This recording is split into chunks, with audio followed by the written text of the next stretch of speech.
what's more dangerous than a bunch of goblins? A bunch of goblins with a plan. Greetings, Pauper players. I am the Pauper Guy, and today I am very pleased to bring you what is almost certainly my all-time strongest brew, Goblin Spell Swarm. This is a combo deck that plays aggressively and pressures the opponent, while simultaneously holding the potential to instantly kill them starting on turn 3 or 4.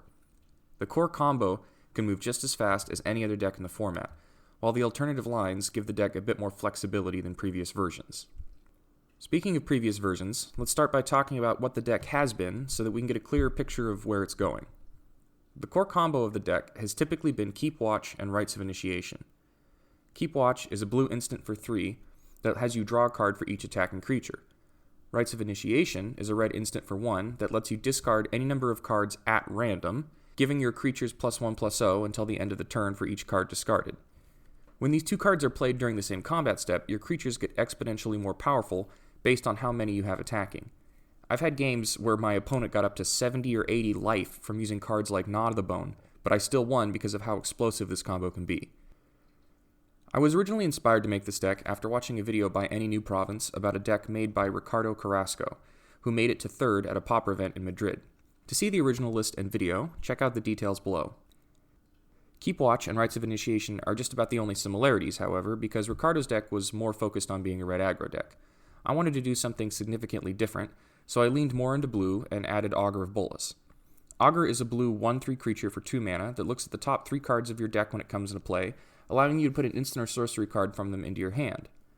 Augur is typically played in a wide variety of Pauper decks that play enough spells, and in this deck, it allows us to dig for our combo pieces faster while adding another body to the board and usually replacing itself with a new card in hand. The reason that we can play Augur is because almost all of our creatures are sorceries, which we'll come back to later. Things were going well for Goblin Spell Swarm for a while, until disaster struck, with the bannings of Gush and Daze. Both of these cards were played in the deck to great effect. Since the bannings, the deck has never fully recovered, until now. My newest version of this deck revolves around 2 cards that I had previously considered but not used: Shared Discovery and Kuldotha Rebirth. Shared Discovery is a card that I have unsuccessfully tried to brew with over and over again. It's a blue sorcery for 1 that requires you to tap 4 untapped creatures as an additional cost, but draws you a whopping 3 cards. This card is a new replacement for Keep Watch. The trade-off is a complex one, but ultimately seems like the right decision.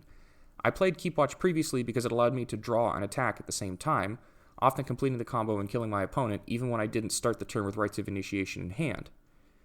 But this led many of my games to end in a slow death for me if the opponent played a few blockers and kept them up, allowing them to stall into something bigger.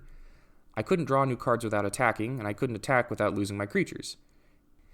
In theory, Keep Watch should be a faster win condition, but the lower mana costs of Shared Discovery and Kuldotha Rebirth mean the deck can do important things before turn 4, which was previously the earliest you could play both combo cards.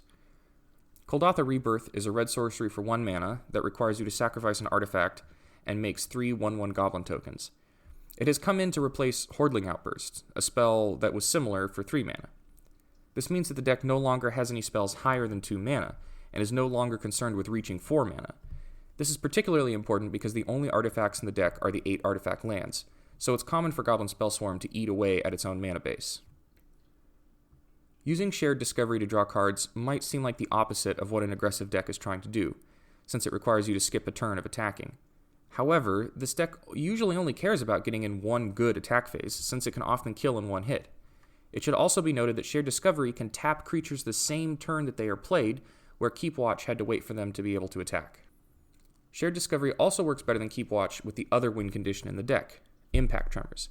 Impact Tremors is a red enchantment for 2 mana. While it's in play, whenever a creature enters the battlefield under your control, Impact Tremors will deal 1 damage to your opponent. This means that your goblins and other creatures are racking up damage before they even consider attacking.